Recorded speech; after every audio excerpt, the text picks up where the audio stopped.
so that the deliberation takes place on the next day. I see. A bribe has been offered on behalf of all of them. So, and this is my opinion.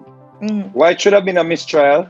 Because now you're putting it out there to the pro-Gazites them that the jury was compromised, so the case should have not gone to a verdict, right? I agree Which is a valid argument.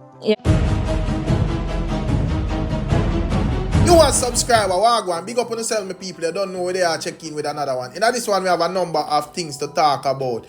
Directing to the trial of Vybz Kartel, the final appeal, my people. Yeah, man, we observe the whole thing on a live stream, the court proceedings, and based on my personal observation, we see where it seems as if Vybz Kartel team put forward some more stronger points than the team opposing Vybz Kartel, and that is just my view. I don't know who else watch the live streams and what are their thoughts, but here we have a couple other ones who observe the whole thing too, and we all are reasoning on it, and we came up to a couple conclusion based on what happened and what transpired on day one. You see it. So we have day two coming up, and probably we will have a different argument on day two, but on day one, people, as we said, the reasoning was kind of more geared in a positive light as it relates to Vybz Kartel and the other appellants, people. We have the likes of Mr. Vegas and a couple other ones for the reasoning. So it was very interesting, people, and non-biased. The reason was based off of what was said in the courthouse. Not no man-loving type of thing or no man-worshipping type of thing. It was strictly off of what was said in the courthouse, people. So me I go make you hear what go on, and you can tell me if you agree with what the ones are saying or disagree. You see it, me find it to be a nice reasoning, so me say me I go share it over here. Would I see where the likes of even popular newspaper like the Gleaner, them would I agree that the jury issues, dominate the Privy Council first hearing on the case, people, and that is where our reasoning aligned to as well. So take a listen at this and tell me if you agree or disagree with where the ones them are dealing with. Check it out. Yeah, where are you with him, Motep? Yeah, man, DAY1 Rick.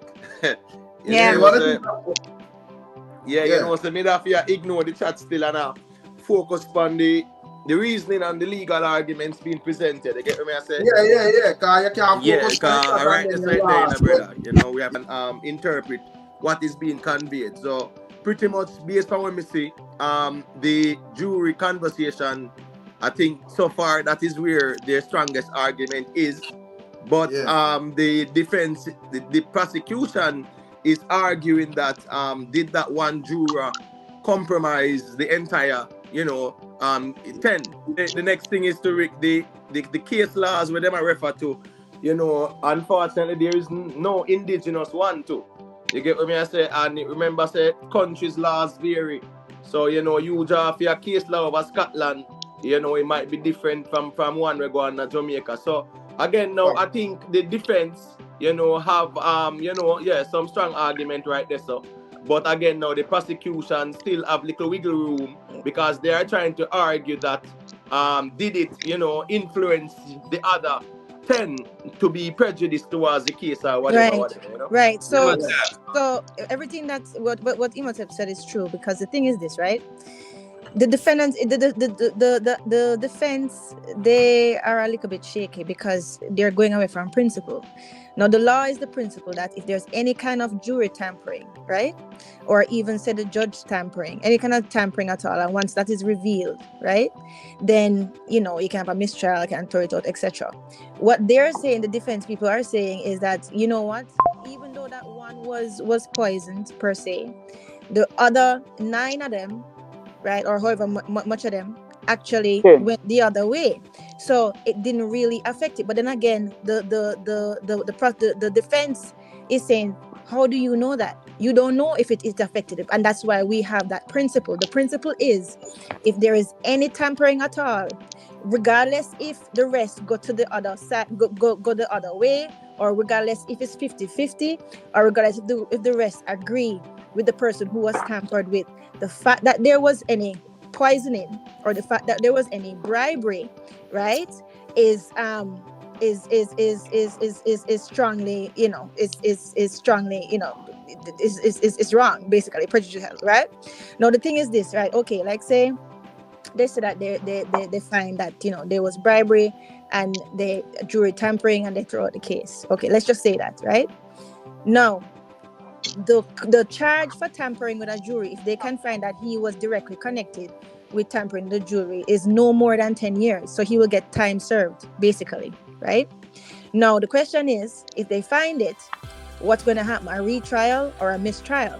Now there are some people that were saying that, it may be double jeopardy, but there's no double jeopardy here because there was no jeopardy in the first place. You understand what I'm saying? So they're saying that they can actually retrial it. But then we have to think about, realistically, are they actually going to do that? Because it costs so much, right? And the thing is, what is really on trial too is the Jamaican justice system, right? So it's all of that combined in one.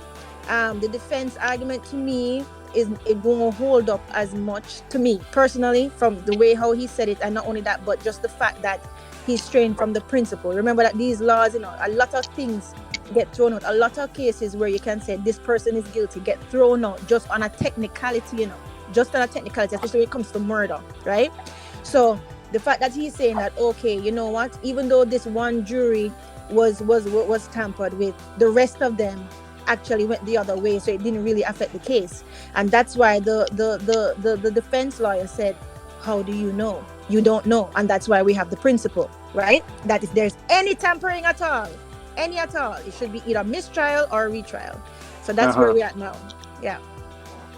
Good point. Good point. I really think day1 into this, the defense is definitely more convincing.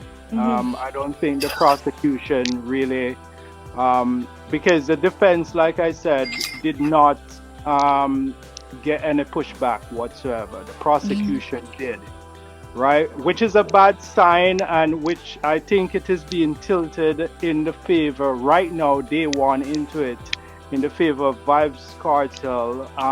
So we'll see how this play out, and we'll see what evidence, if Paula Lewin gets to speak, we'll see what she has to say, right? Because I think Buchanan definitely came swinging. He came with a lot of facts. He came with a lot of law to back his findings, and I think they're going to have a hard time to really beat the law. Yes, we all know a crime was committed, but I think this is a chess game being played out for you guys to really understand what the justice system is really. It's really not so much about the crime itself, it's to how much you can actually prove and tie that person to the crime.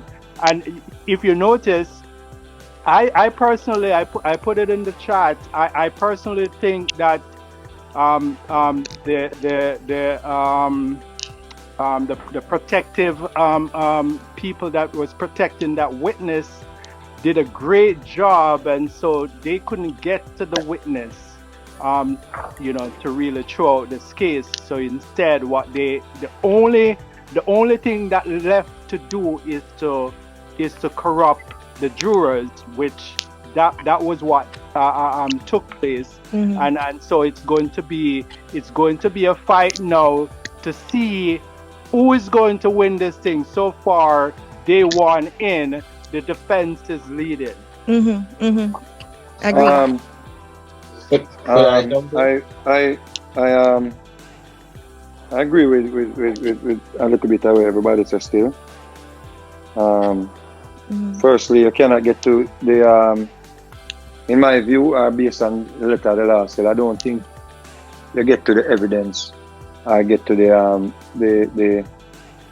verdict and them thing there, without expelling the juror. You see, that is the issue here.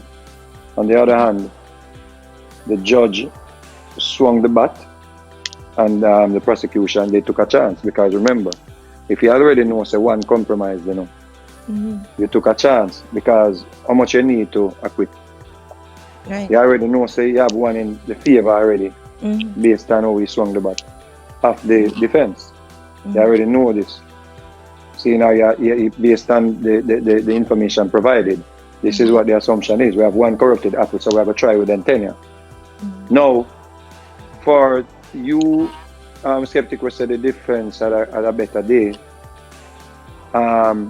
You would have to explain, because maybe you're looking at the rebuttal from the upper, judge. so maybe you're looking at that. However, you still have to provide the argument that the 10 persons were compromised and there's no way of measuring that. You see, it's all assumptions. You see? Another issue that we're running into, and this is what is more important than even this trial. We, as law-abiding citizens, we want better for Jamaica. We have to take now into consideration that, okay, is it this easy to get away with breaking the law? Is this just so easy to get away with committing a crime? All me have to do is just find a juror, or make me people then find a juror. A juror go on the board or the body, compromise the case and then it throw it. You see? But we have to be very careful in what we rejoice about, This is one case, So the celebration, the people and we say them want better for Jamaica, we not to take note of the justice system we have, say a one juror, because anybody family member can get murdered, Yeah. See? Today for you, tomorrow for your next man. Yeah. So anybody family member can get murdered, and guess what now? All the man have to do, can't get to the witness them, to kill the witness them, or compromise the witness them. All the man have to do, right, is go find a juror. And if this hold up, you see? If this hold up, objectively speaking, if this holds up, then is this the route now where criminals are going to take for compromise cases? No, that is something we need to think about. But that's the thing though, Mr. Vegas. You see, the thing is right. That is why the Jamaican system is actually under scrutiny right now.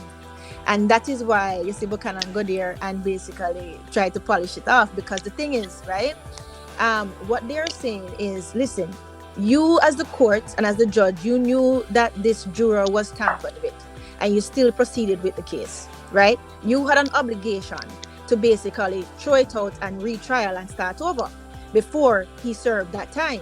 Now the prosecution now is saying, but at the same time, the jurors, before them even go in the stand, they take an oath. And the oath is basically saying that, listen, you are supposed to tell the truth, you're supposed to report if anybody contacts you illegally, right? If anything like that, you're supposed to, you have your duty. So what he's saying is, how much is the judge and the court responsible for a jury knowing that they're being bribed and not reporting it? So basically the onus is on them. But at the same time, it's a system, and that is why them have these laws based on principle. So it's not a matter if them can prove, like say, and then we're okay, gonna you know what? talk about debit notes. Hello? It's not like say it's not a matter of if them can prove that, okay. So same thing. If you have questions, put them up in the chat so I can keep note Morris. of them. Go through. Morris, mute your thing, love.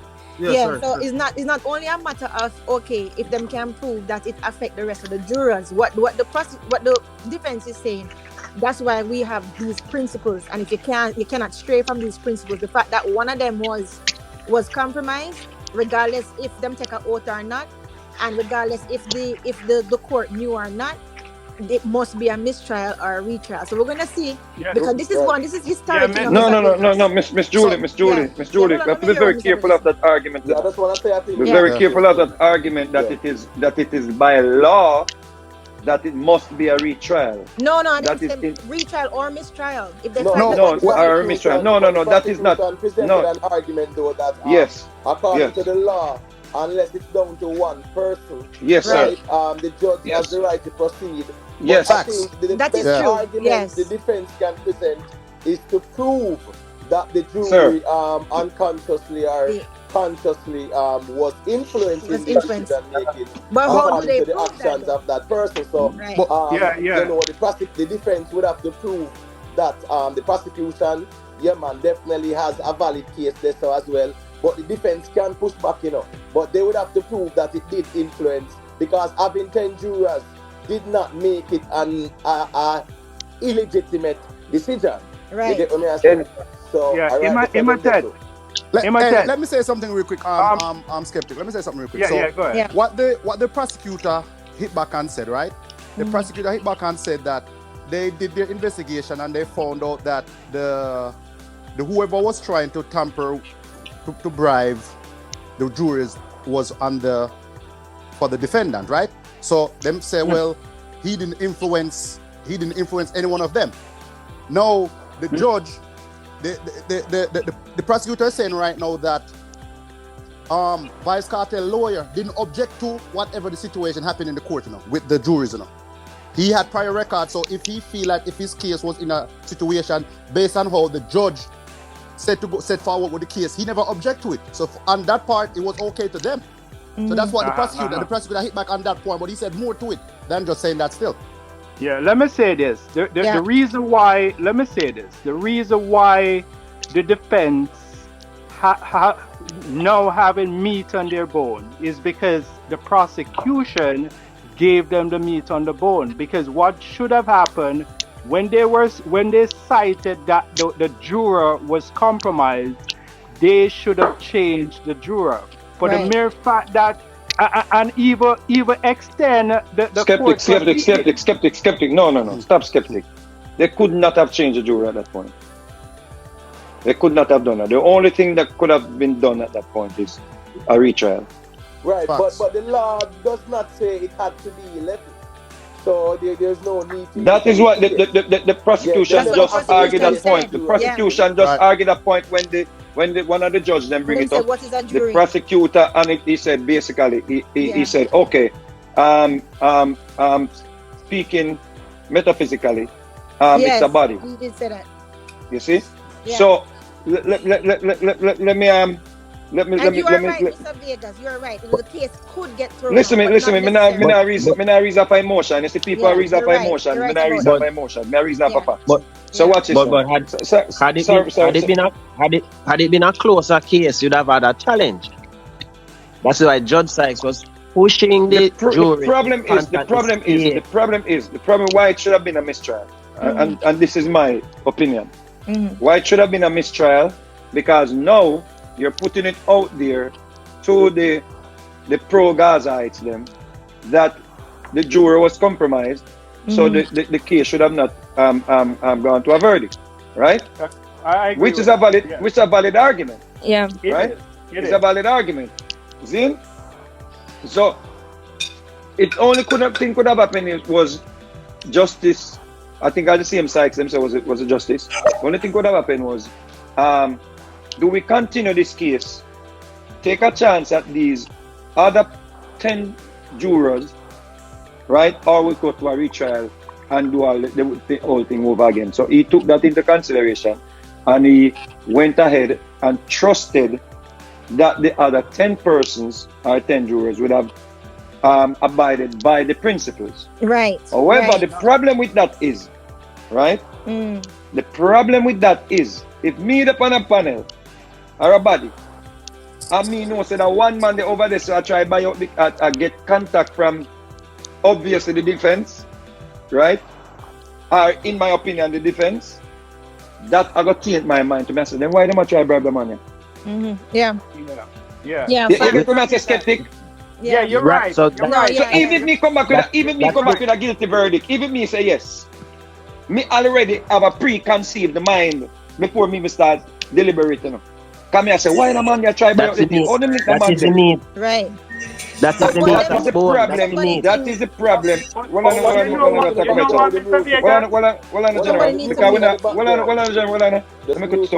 me recognize you. That is a problem where the prosecutor or the prosecution them that for them won't know, for them address that the problem is for them. Yeah. You see? The justice him took a shot and said, Are we gonna say, okay, him never want to go back to spend taxpayers' money, almost millions of dollars. He never want to go back to all of this, never want to go back to it, he never want to go back to pick a jury. And the other hand again now, quickly. Are we gonna go back to a retrial with no jurors? No. Because that is what we have to talk about now, you know. Because every juror now, every single person now, we are going to go on a juror now compromised. Yeah, it's gonna be hard to really Yes, you're the skeptic. Yeah. But any other level right now you choose. You have any level right now in the world. Anybody where watch this, anybody where know of this, you're already compromised. Because we know, so let's take into consideration, me, you, Julie, Ray, blah, blah, blah. We say, we the pan 11. We know some man did a try bribe. Yeah. What if you get a skeptic? But you know what I think? You know what I? Let me make this point before. Let me make this point, Miss Julia, before. You know what I think though? I think what they did.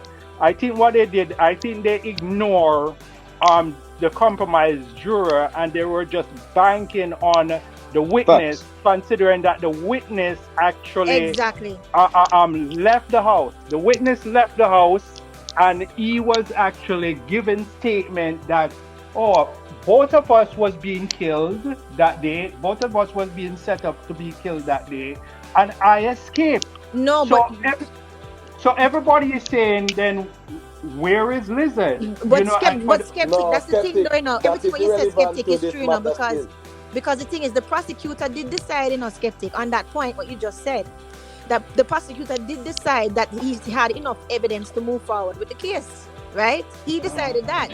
Because if he didn't, then, you know, he would have said, okay, the evidence is so unreliable that with this juror being tampered with, him can't prove the case beyond a reasonable doubt, and he did not do that. So he never get it thrown out. Yeah. Can I say something? Yeah, go ahead. Well, I'm just actually go man. So I don't think you guys are. My understanding of all of this is that the prosecution themselves, their whole line of argument is based on evidence, and the defense line of argument is based on ethics.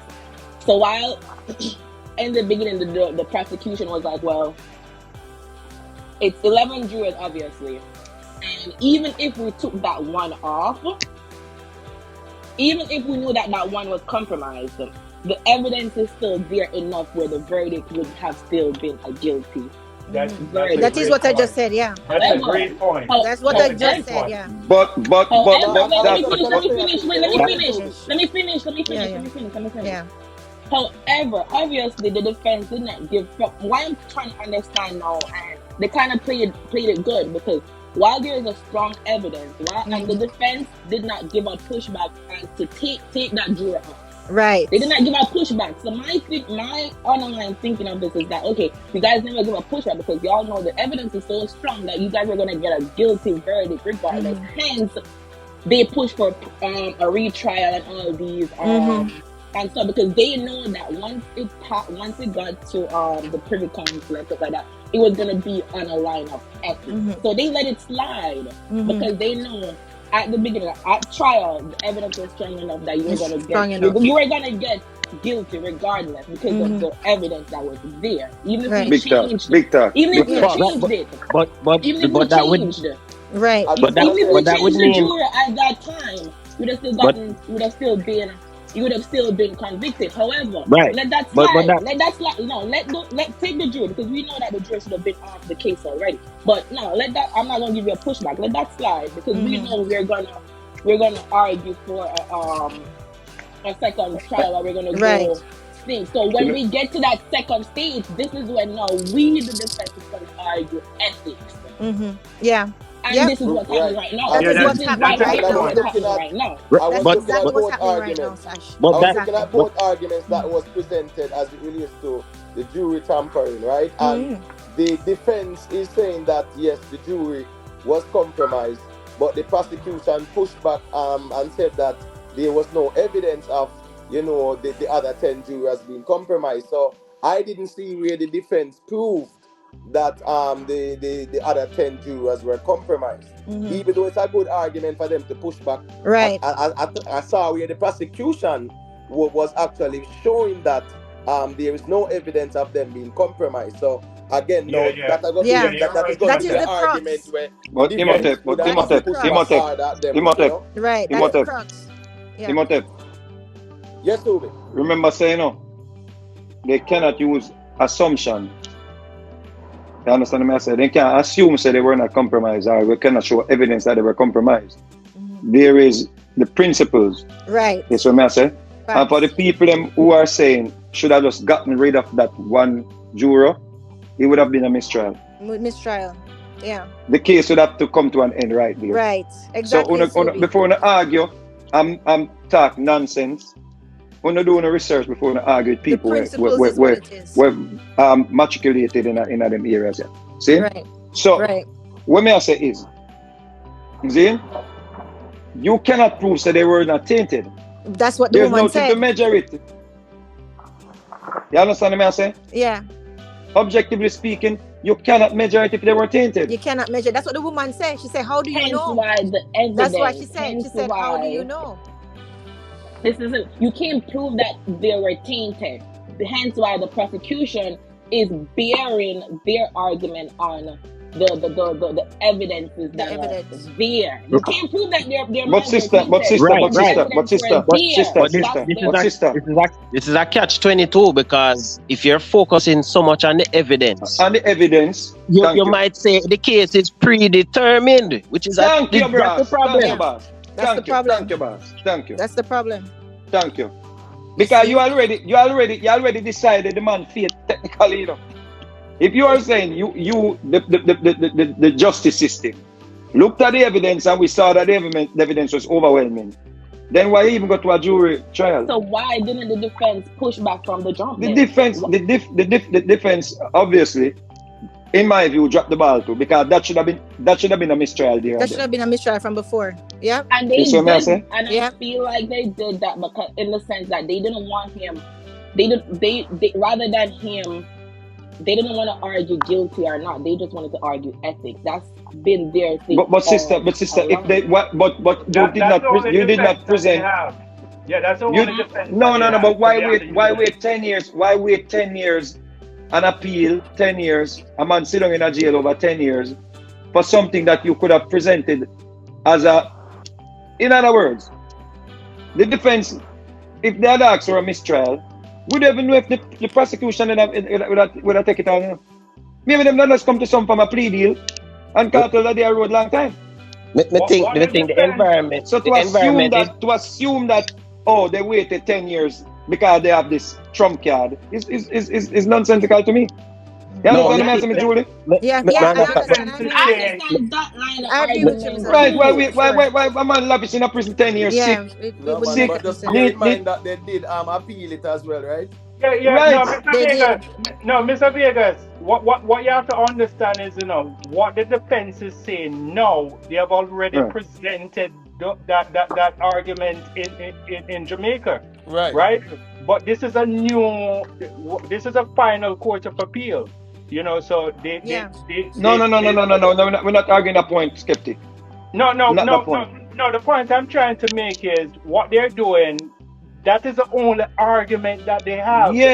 I mean, I'm not problem with that. No. That's inappropriate. They have another argument with the phone. Yeah. They have another argument with the phone. Yeah. The phone being tampered with. But hold on. And that may argue, skeptic. If I were the lawyer, right, it wouldn't get to an appeal. Right. I would have ensured that the case came to a mistrial. And it would be on the prosecution to do this all over again and get back all of the taxpayer money again and get back all the witnesses again and put back everything on them. So question two. So how would you ensure as a defense that it goes to a mistrial? Because obviously the judge would have to meet with the defense and explain what happened with the tampered juror. But it's the judge that made that decision too. So at the end of the day, so let me stand correct. Let me stand correct. You can file for Let me stand correct. Hold on, let me stand correct. Was it optional to the defense to reject that finding from the judge? Was it on the table for the defense to say no? We don't want to use that tampered juror because he can compromise it was on the other 10. It was on the table. And they could also, Mr. Vegas, at that time, they could also link it to whatever evidence was there, even with the phone, and say that, you know what, we want to suppress this evidence prior to trial, right? Because they had an opportunity to show the jury that, you know what, this evidence now is unreliable because of that tainted jury. Them could have tied it in all the way. But Sister Julie, we don't get to the evidence yet, you know. Yeah, I know. Yeah. We don't get to the evidence. What the question I'm asking, since Imhotep may be more knowledgeable on this matter, right? Yeah. May I ask the question as skeptic? Was there an opportunity for the defense to bring to a mistrial by rejecting? Yes, there was. The judge's authority to move forward. Yes. Yes. Right, so what is yes. now? What is yes. now enough? Was no, it? But, Yes. Hold on now. But that would be predicated on the judge acting outside of the principle of the law, though, right? In what sense? That would have to be proven that the decision that the judge took was outside the legal purview. So no. Not the case. Then how can you? No, bro. We're not saying the judge did anything outside of the principles or the principle doctrine. What may I say to you is, could the defense make an argument that we don't want to continue with this juror because he's going to compromise the 10, right? Because them are going to think that, oh, why the people might try to buy out that one, right? So if I were the defense, would I have an argument to say we need to expel the juror? So let me say this, right? The prosecutor. Hold on. I'm take me an answer. Come in and want to speak. All right. So let me just respond to it, right? The prosecution is pushing back to say that what? Based on the law, as long as it don't go down to one person, they can still proceed. The prosecution also push back and say that there is no proof that the other 10 were actually influenced.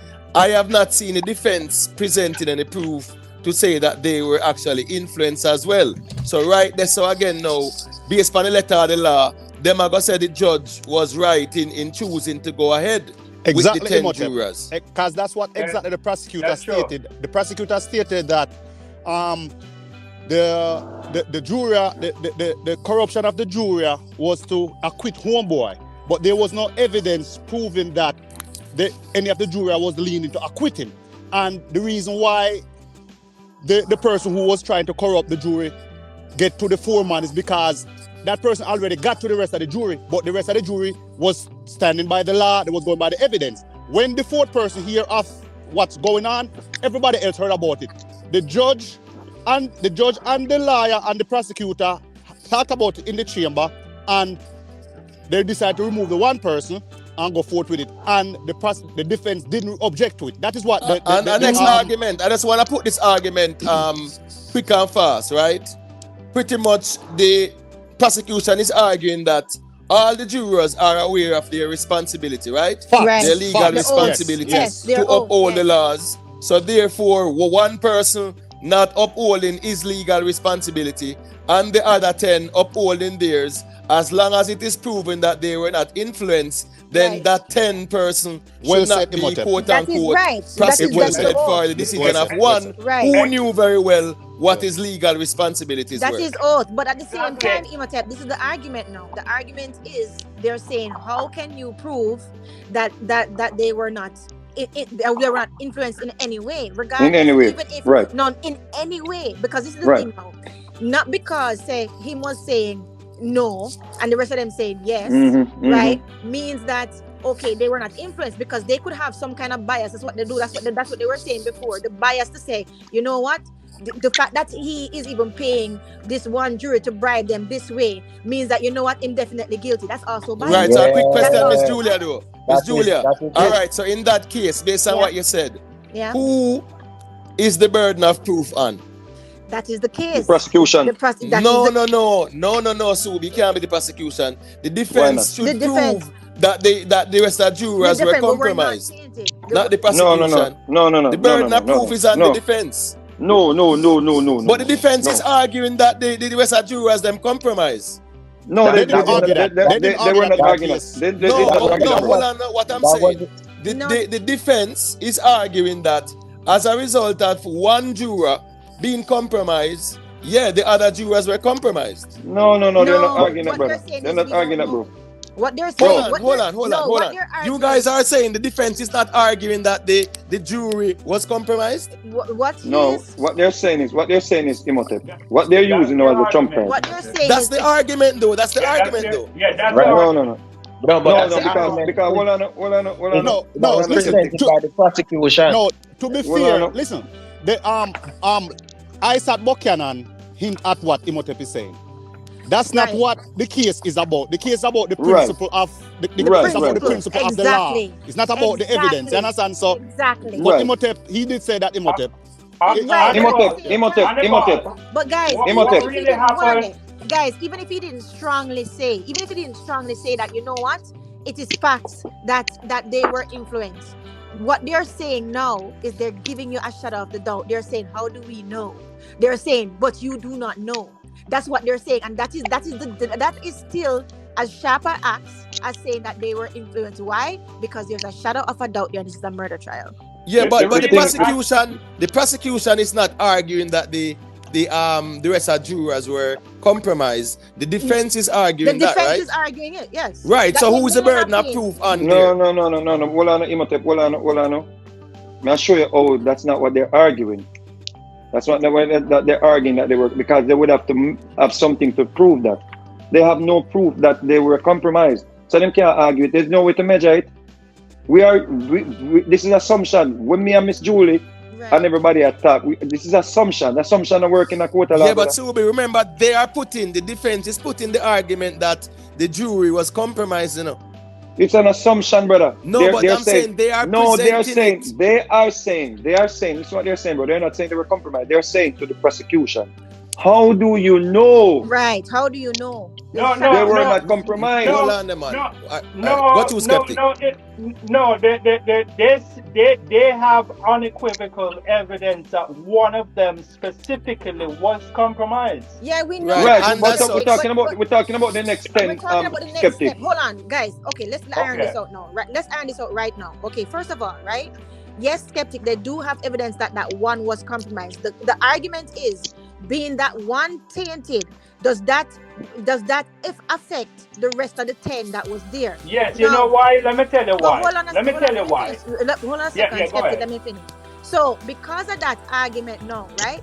What they're saying, what the defense is saying, how do you know that did not affect the rest of the 10 of them from saying guilty because of the fact that they were biased now, because they know that one was bribed? No. Right. So what they're saying is, how do we know? We do not know. So because of the fact that we do not know, we have to go back to principle, and we have to basically say, you know what? They should not have continued with the case. Should have been a mistrial because I'm trying to tie it all together for you. They all are connected. It's all connected, skeptic. It's all connected, right? Yeah, okay, go ahead.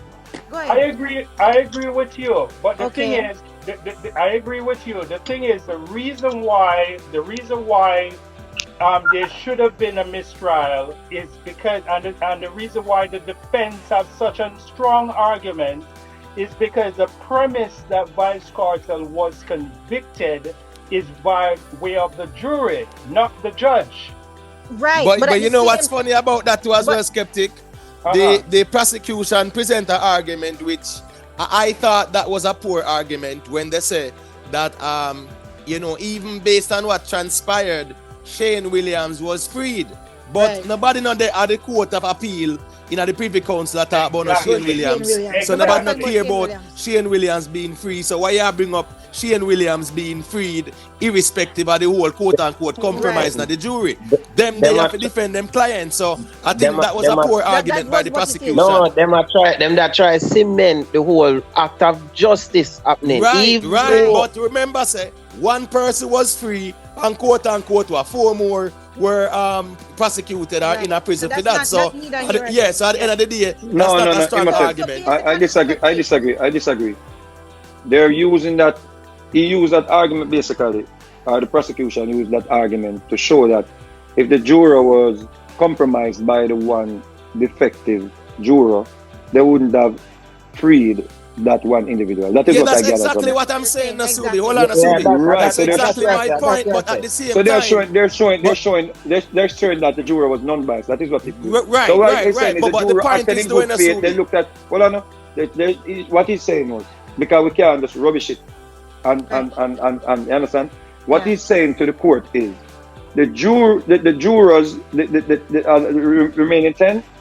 They operated in good faith. They abided by the principle. Right. Hence the reason why they actually found one of the persons and not guilty. So it's not like they found everybody that was charged.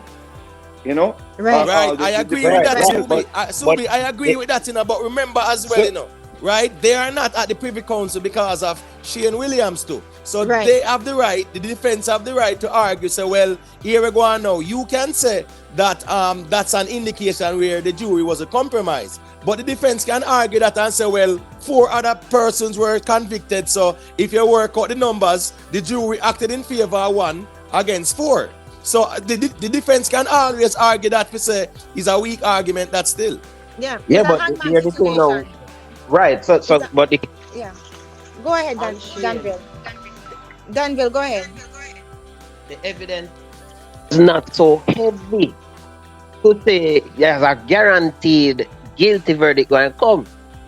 So that's what the challenge come now. As we said, the same predetermination of the case. Yeah, but the prosecution felt like their evidence was enough to continue the case.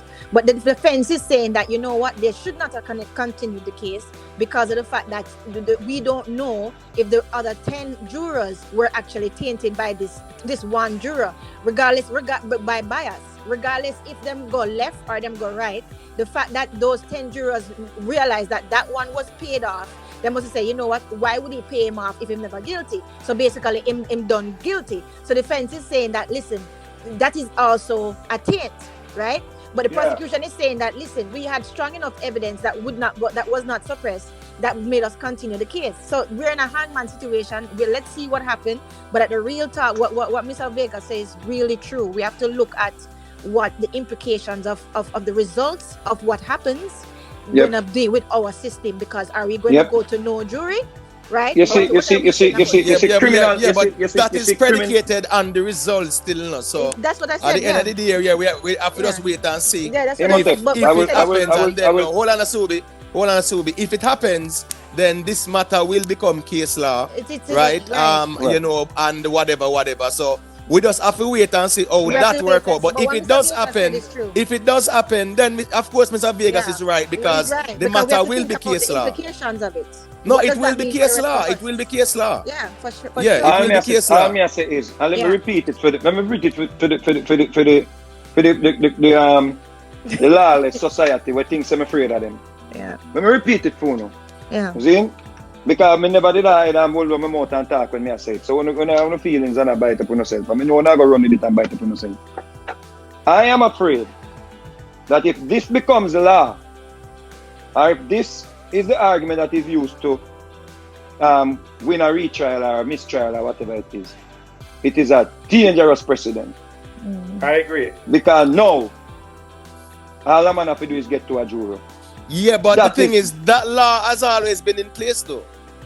No. No, what I'm saying is, a law being in place and people ignorant to a law is 2 different things, Right. Yeah. But man did know say, that's the reason why brother, listen, those man did know say what about ignorance, brother. When something highlighted, it becomes known. Yeah. Action and put no action now. Thank you. Yeah. Just like how man knows so they can get rid of witness and then put them in a witness protection program. No, it will even be more. And people are going to be afraid to serve on jurors. Mm-hmm. So now, here the implication with this now. Right, and the jury duty, excuse me. Here the implication with this now. Are we going to go to a system where we don't have no jurors? Right. And make the judge decide? Right. Well, I mean, the Klansman trial is also now a case law. So exactly, at the end of the day, that is solidified already in a law. That is so when me I speak on not future just tense. today. Right, you're talking about future tense. Me I speak on now people may not even get a fair trial because it's a judge them are going in front of a judge them.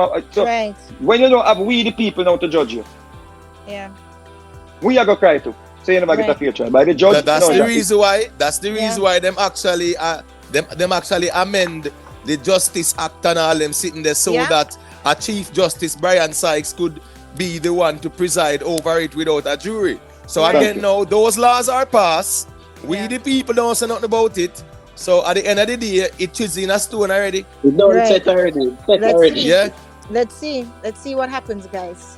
This one is for the history books for sure. So we're not arguing. I'm not arguing if it is law. I get what you're saying, Mr. We're talking about a landmark case. Talking about future tense of the society. A landmark case. Giving ideas to criminals. Facts. You want me to spell it out? See, spell out there. A landmark case giving ideas to criminals. Yeah. Facts. Come me care zero no one say. Me no support no form of criminality. Facts. Whenever see nobody I put on a picture of me and a type of Vegas and no criminality. When go name shit. But Subi, at the end of the day too, you know, people are gonna always, as me said, the trial are going and nobody now listen a thing where the people them say. Everybody in a chat a fight. You gotta have them type of people. Them not really care. Them not listen. Brother, so we you gotta have them people in. So you go at the end of the day, yeah, but it's the people who focus on the nature of the trial. At the end of the day, at the end of the day, me I go always be pro Jamaica, pro peace, pro justice, pro able to walk down the road and all of them sitting there. Me want to enjoy my damn country. And this is just a matter where the whole away supposed to watch and study. Me not feel like say we supposed to get too emotionally invested. I'm supposed to jump up and rejoice, say, oh, they try to tamper with the juror body. So I'm supposed to rejoice about it. If this landmark case and this is the reason why it go to a mistrial, we're in a problem. Yeah. But the problem with this though, Mr. Vegas, is that people don't see themselves in these shoes until it happened to them. You understand? You have to think about the implications to your family and what could happen to your brother if your brother get killed or something like that, right? You have to think about it's all of us, right? It's all of us.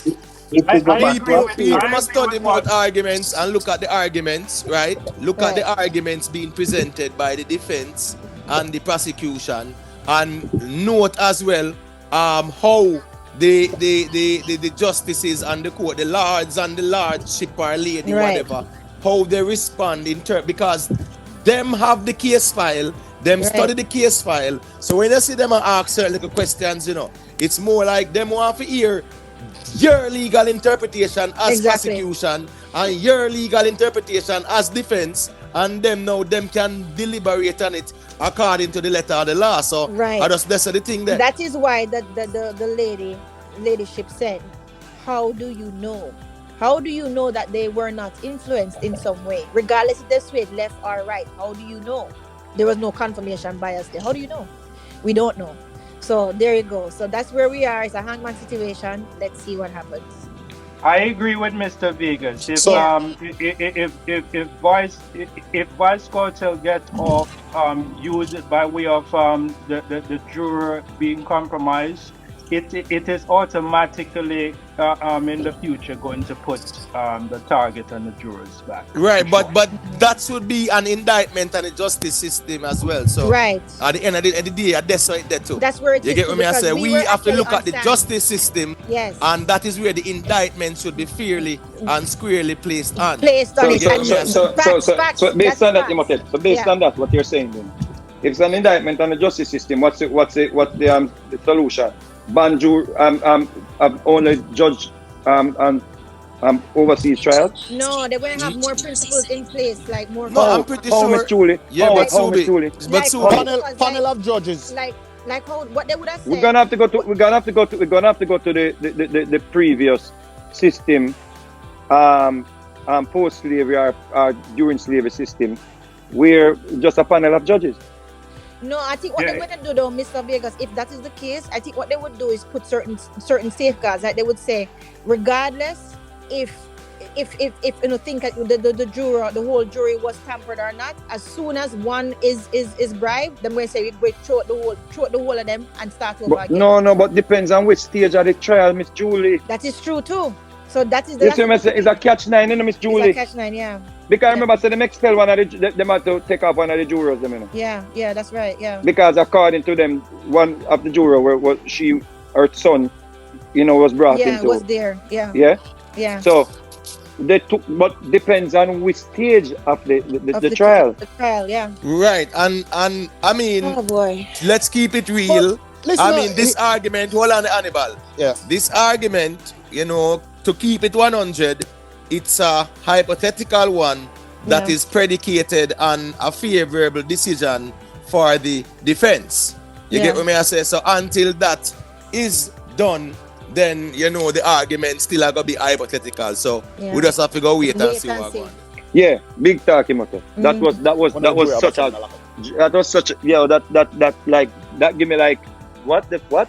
Yeah. It's like what? No, but hold on, but you know that people were saying that couple of the jurors, I think one was with a law enforcement official and soldier, whatever. But I don't think, I'm not sure if those would have been factors as well.